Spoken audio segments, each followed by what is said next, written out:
Hi, I'm Catherine Reid, host of the St. Paul Forum, and coming up next, I'm speaking with Jennifer Labovitz and Emily Baxter about the new exhibit, We Are All Criminals. That's next on the St. Paul Forum.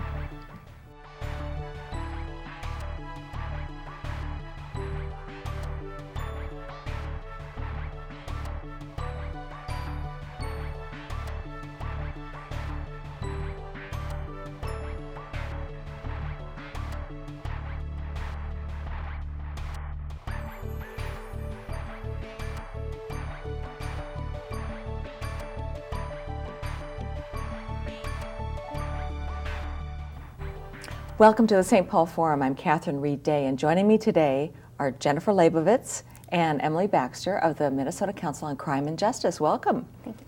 Thank you for being with us. Emily, I want to start with you today. How did you get involved and interested in the criminal justice work that you're doing now? I went to law school at the University of St. Thomas, and there had the opportunity to clerk at the Hennepin County Public Defender's Office. I was bitten by the criminal bug pretty early, and as soon as an opportunity to work at the Regional Native Public Defense Corporation up on the Leech Lake Reservation appeared, I took it, and that was shortly after graduation. So you were up in Leech Lake, and how long were you working there? I was working for Leech Lake and White Earth Bands of Ojibwe for 2 years before wanting to explore the world of criminal justice reentry more deeply when a position at the Council on Crime and Justice opened up. And so I packed my bags, headed south, and started working at CCJ back in 2009. And Jennifer, you've been involved with the council from its roots. We first met, when it's an organization that's how many years old? Well, it's 57 years old, so it wasn't not quite the that roots. Yes, but I've been involved with them for a long time, and really was drawn to it at a time in my life when I was beginning a family, and the issues of criminal justice, the amount of money that was being spent on the criminal justice field seemed somehow out of whack with the amount of money we were spending on education, and I was curious about it. And over the years, have become more and more involved with what the council's doing. That's great. So we're going to start by talking about this very exciting project that you've developed. You had an opportunity to get some outside funding to do this project called We Are All Criminals. So maybe start at where did the seed of the idea for this project come from? Sure. This was now in 2011. Mm-hmm. I received a fellowship through the Bush Foundation to look at my work in a more sustainable and creative and I think personal manner than what I had been doing. And it was an experience filled with fits and starts. It certainly wasn't smooth by any means. And so really identifying where the genesis of the We Are All Criminals project comes from is a bit difficult, but I can tell you about a confluence of events that occurred. Yeah. So just to be clear, the fellowship itself didn't have the title We Are All Criminals on it. It was about you having a chance to do some discovery. Right. Is that right? Yes. Embarrassingly, the fellowship itself was predicated on even greater, grander things, like they typically are. You're going to change the world, right? And then it turns out you only have 2 years and a limited amount of funding, and you yourself have only finite energy and opportunities. So that didn't quite happen. But What I wanted to do was re-examine the work that I had been doing at the Council on Crime and Justice in working with people who were struggling with criminal records, and see if I could find a way to address the same problem, but in a more creative manner and in a manner that was sustainable, not just to me personally, but also to within the field itself. And in my day job at CCJ, I focus on people with criminal records. I advocate on behalf of them. I talk to legislators and to landlords, to licensing boards, to employers, to the general public about the need for second chances. 25% of our population have some form of a criminal record, and that's what's true in Minnesota, correct? So 1 in 4 people in the U.S. has a criminal record. And Minnesota is no exception to that very startling statistic. And we, in fact, do have approximately 1 in 4 people here in this state that carries a criminal record. And it's a record that is for something other than a minor traffic violation. So a record that could potentially have very dire consequences on one's ability to move forward in life. It affects employability, it affects licensure, it affects the ability to travel, to immigrate, to really do anything meaningful in life. Get loans, rent, get a housing. Yeah, exactly. Countless opportunities potentially foreclosed because of a criminal record. But not everybody is burdened by that. Not everybody faces that same stigma and those same limitations. And in fact, 3 out of 4 of us don't. But that's not to say that we don't have similar criminal histories, right? We just don't have the same criminal record. So what this project does is look at that other 75%, those of us who have committed crimes, but who haven't been caught. Those of us who haven't been reminded of our past mistakes or past acts every time we've attempted to move forward in life. And so through this project, I interview people who have committed crimes and not been caught, and we look both at their offense or series of offenses, and then how their lives would have undoubtedly been different, either because of statutory barriers or just practical barriers. So, for example, one of the first women that I interviewed, she told me about a time when she was just a teen, 16 and bored. She described herself as something of a chemistry buff, a nerd. She said that she and her friends one day decided to make their own homemade napalm, which they did with a very few simple ingredients that you could find at home. They whipped up this substance, which is both highly flammable, of course, and viscous, and took it out to a state park. They found a porta potty, because it's a nice enclosed space, doused the inside of this porta potty with this substance, lit a tennis ball on fire, lobbed it in, and watched it blow. They ran back to their car and drove the speed limit the entire way home, terrified over what had just happened. Because had they not expected that it would actually work, that it wouldn't blow up, do you think? Or did they expect that it would? I mean, I think there's a difference between an expectation of an explosion and the actual explosion itself. You know, two 16-year-olds The teenage mind. yeah, right, the teenage mind. right, very that different. don't necessarily think through Right. in a terribly logical manner exactly what they're doing. The day that I interviewed her, she had earlier been keeping a 3-month-old heart alive with her index finger, beating it for the baby. She's now a pediatrician, a job that would have been prohibited, a profession that she would have been barred from had she been caught that many years ago. But because she hadn't been caught, she was able to fulfill her dreams. And it wouldn't have mattered that she was just a kid when it happened. It wouldn't have mattered that no one got hurt. It wouldn't have mattered that they were terribly sorry for what they had done. And it wouldn't have mattered that she had all of this potential promise to give back to society. All that would have mattered was that the act occurred and that she was caught. And she would have been barred from being a doctor. Yeah, because to be clear, it was a felony offense. Is that right? That's yeah, right. Because of the value of the, it was done on public grounds. The value of the porta potty was above a certain level, and I guess this is my own ignorance about what's legal and isn't, but which is part of the point. We don't always even know what we're doing, but probably an explosion alone is, I don't know what that falls under. Maybe that's all it needed to be. Homemade explosives. Homemade explosive, yeah, be like a terrorist. A structure. It's a building by Minnesota law. A porta potty is considered a building, and because of that, it makes it first-degree arson. I would say it's arson, and then also, could it also now fall under a act of terrorism? Quite possibly. Yeah, I mean, you under see our that. current environment. Right. You see that in the newspapers now, where the teenager in Florida was suspended from school and charged with felony terroristic threats because she had been mixing substances in a chemistry experiment. Right. And there was an explosion. A similar thing happened again on the East Coast about a month ago. And these are things that are just tweetable offenses. So you find out via the interwebs what's going on. But they're not anomalies by any means. Instances of the same tenor occur all across the U.S. every day, and people's lives are irrevocably changed because of them. Right. So in the work of the council, one of the things that's been really important has been this idea of second chances. Yeah.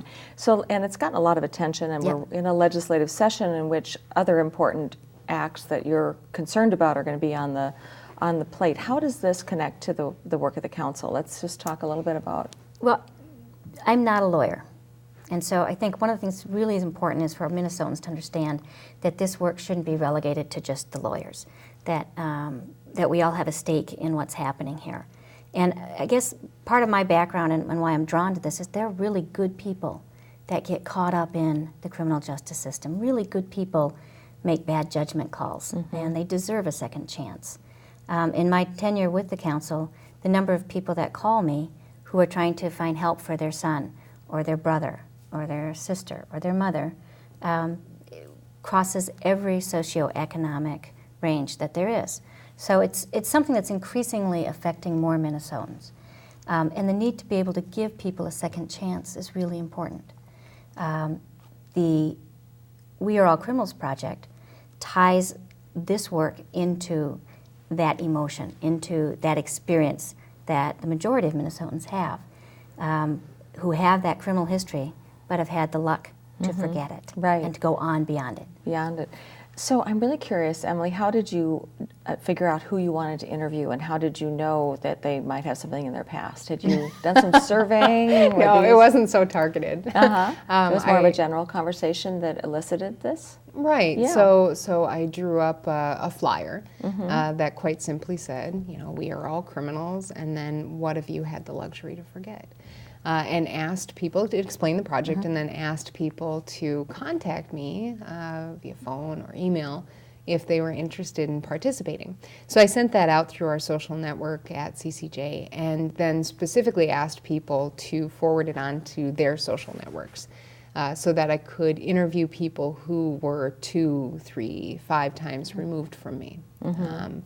And then to my continuing surprise, the phone started to ring. Cool. Yeah. If you're just joining us, I'm talking today with Jennifer Labovitz and Emily Baxter of the Minnesota Council on Crime and Justice. So lots of people started to approach you and contact you saying they would be willing to talk about what had happened in their past. Yeah, absolutely. I am well over 200 interviews at this point. And it's now gone from just a set of interviews and an idea. I think we don't want to lose the idea that there's this creative process has really engaged a lot of people because you've had a show of the work. What else is happening with the project now that you've got these stories? Right. To be clear, the project started with just a conversation, but the conversation, the interview that I have with each participant results in both a written record or the text of the offense and also a photograph.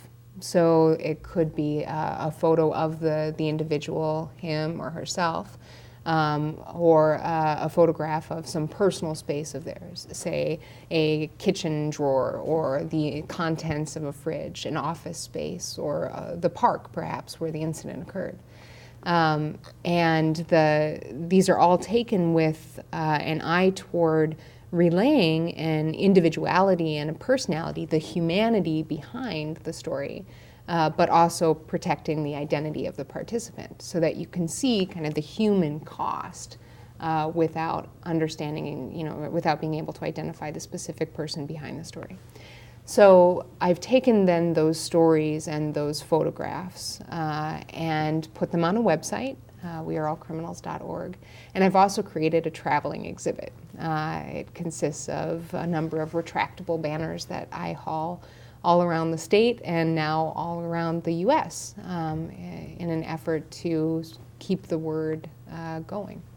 And it seems to me that this is just has become part of a more national dialogue. Basically, to go back to your original point, Jennifer, that when you got involved with the council, you were looking at this inequity, in a sense, between what we spend on incarceration and what we spend on education, and that it's not sustainable and it's not productive.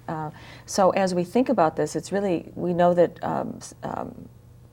Eric Holder, our at the national level, is talking about this issue. There is a movement, not only in Minnesota but across the country. I think maybe you could speak a little bit about some of the things that there's been the ban the box. It would be good if we could just describe what that is, because I think a lot of people have heard it. The issue around employment is really important. With the statistics that Emily referred to, 1 in 4 Americans having a criminal record. Ban the box is specific legislation that the council started working on 10 years ago and became law for city, county, and the state in 2009. And it means that on the application forms for a job, you can't ask if someone has been convicted of a felony.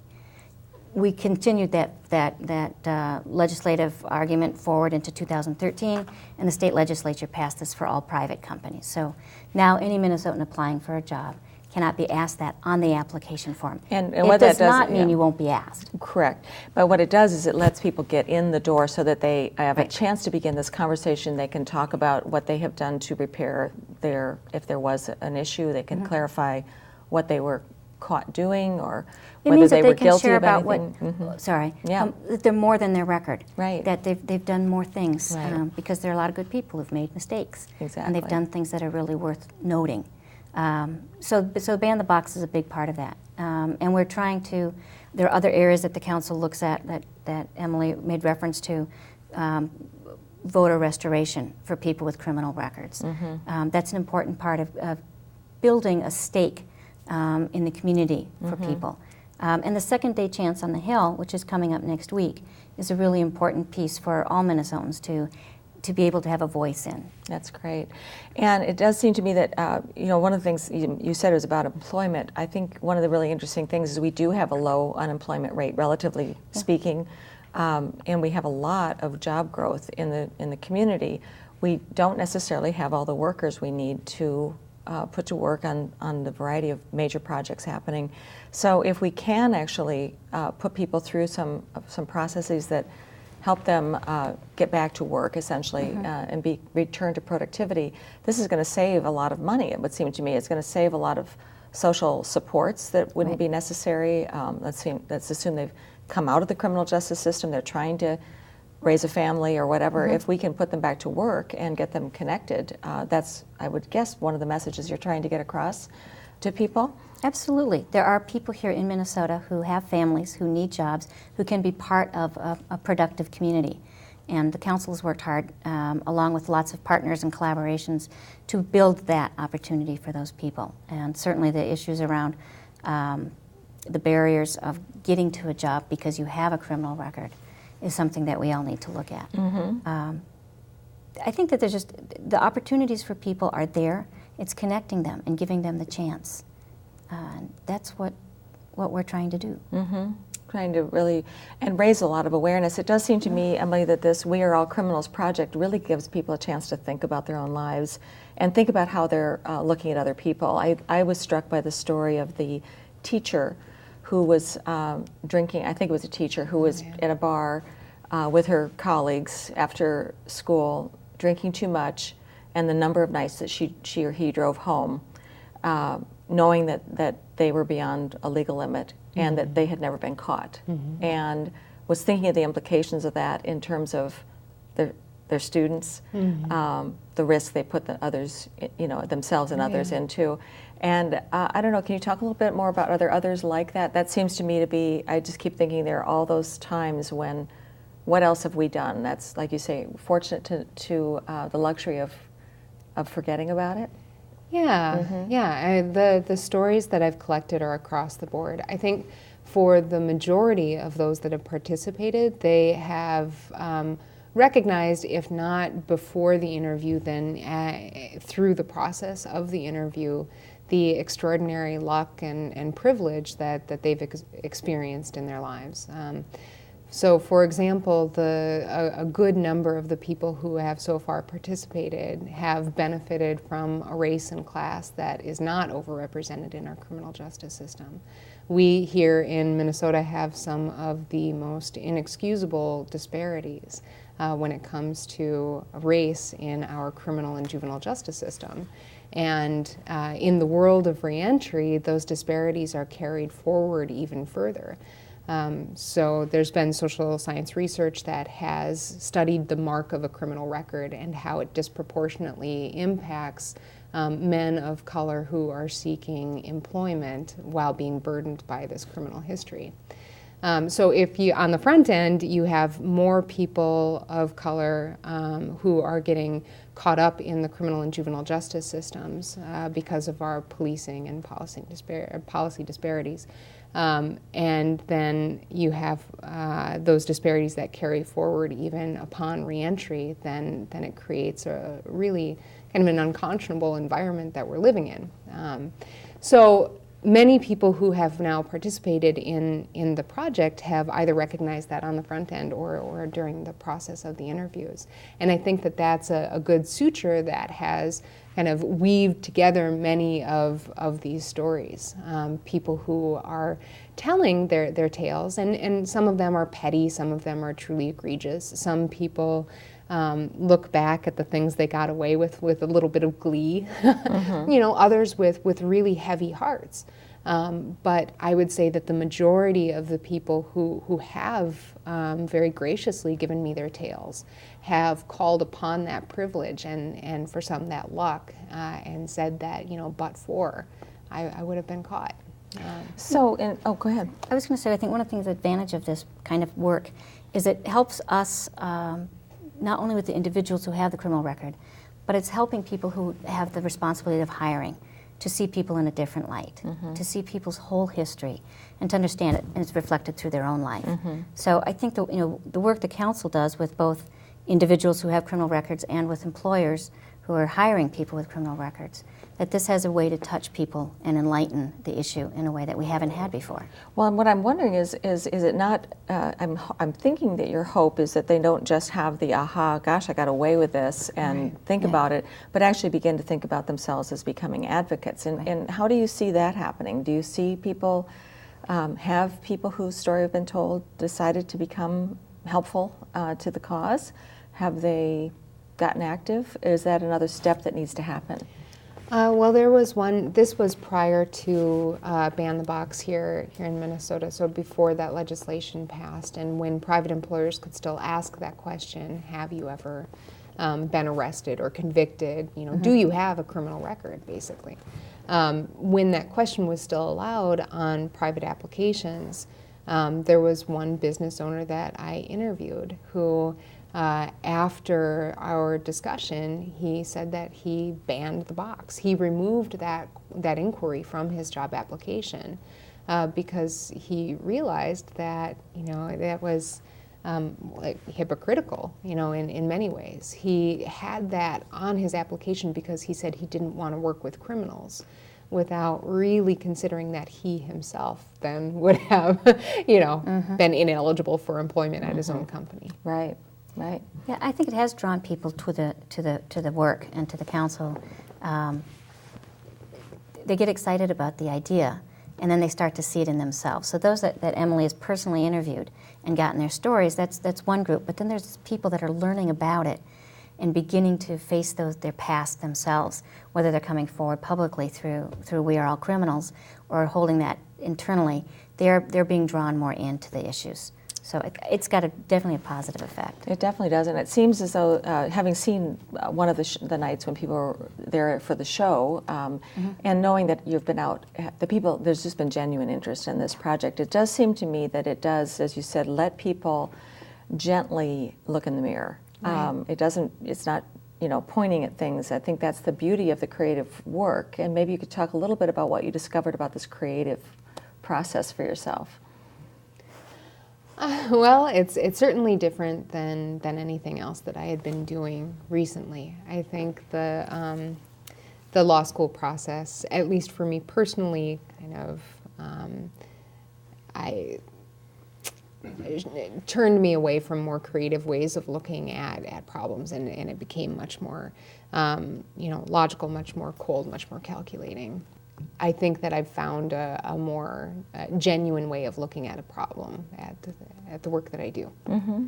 And ignited not only your own curiosity, but others, it seems to me, and given a really nice ladder of something imaginative, alive for the council to help take something that can be kind of abstract. I mean, we use words in the system, that word expungement, which I really get but expunging a record, it's just such a funny word, and a lot of legal words are. So when it can be more human, I do love it that you've called it the Second Chance Coalition, and you've used good, everyday language to get people engaged, and even Ban the Box at least opens people up to saying, well, what does that mean? It gets people thinking. So what's your hope that of what may come out of this next legislative session? Is there just more momentum around it for the work of the council, a little more energy? Absolutely. I think there's a lot of energy. The legislators are excited really about these issues. They're seeking us out more for more information. We have staff that's at the Capitol on a regular basis, and we work year-round to help educate the legislators around these issues as well. So I think we've got this voter restoration effort underway at the Capitol, try to restore that right for people who have criminal records. We're looking at the expungement issues. We're moving that forward. This is where we can erase people's records or eliminate on. It is quite complicated. Right. We don't have to go into so the complexity. We won't go there. It does affect Minnesotans on a large scale. And I think broadly, we're looking at trying to find a greater sense of humanity in the criminal justice system. I know that sounds rather lofty, particularly coming out of a period of time where we want to be tough on crime. But every crime has someone who's committed the crime, and it's got a victim. And either way, these are tragedies. And I think we're developing a dialogue in this state and leading the way in that dialogue that's going to have a much more meaningful outcome. But it takes a long time. This is a kind of an issue that you need to stick with to see it through. And it is going to take years for us to get through it. But every year there's an incremental step that we're taking in the right direction. Right, and I think when you say there's a criminal and a victim, really what you're also trying to help us see is there are multiple victims, because the criminal themselves also become a victim of their own blind spot, their own poor decision, perhaps their own circumstances. And also there are usually families. There's the ripple effect of every other person who's involved, who cares about that individual. It's that ability for us to remember the humanness of both the criminal and the victim themselves, and look at it from all sides. And correct me if I'm wrong, my understanding is that the majority of people who are in our prisons have been victims at some point or another in their life. Right. And it's a key indicator of future criminal activity. So where we can address the issues of victims, it should help us down the road. And that's, we haven't really talked about that issue with the council, but one of our focuses at the council is working with developing greater advocacy for people who are victims of crime. Right. And it's kind of a unique opportunity for Minnesota to have within one organization that understanding of both victims and people who have criminal records. So if people want to find out about the Second Chance Day at the Capitol, which is just coming up in a few days, they can, there's a great picture. It's on Wednesday, March 12th. At 2 p.m. At the state capitol. They can certainly go to our website, crimeandjustice.org, and there's also a Second Chance website, isn't there? Oh, yeah. Yes. So there's a special, so we'll put up both websites. Put up so both websites, please, yeah. We will. And Emily, if they want to either become a story in your project or find out more, there's a website for your work. That's right. It's weareallcriminals.org. And you've done these wonderful postcards that tell each of the stories, or not just a few, I should say, of the stories. But we'll let people get their appetite whetted to look for some of these coming up. And I'm afraid that's all we've got time for. Come join us again next week on the St. Paul Forum.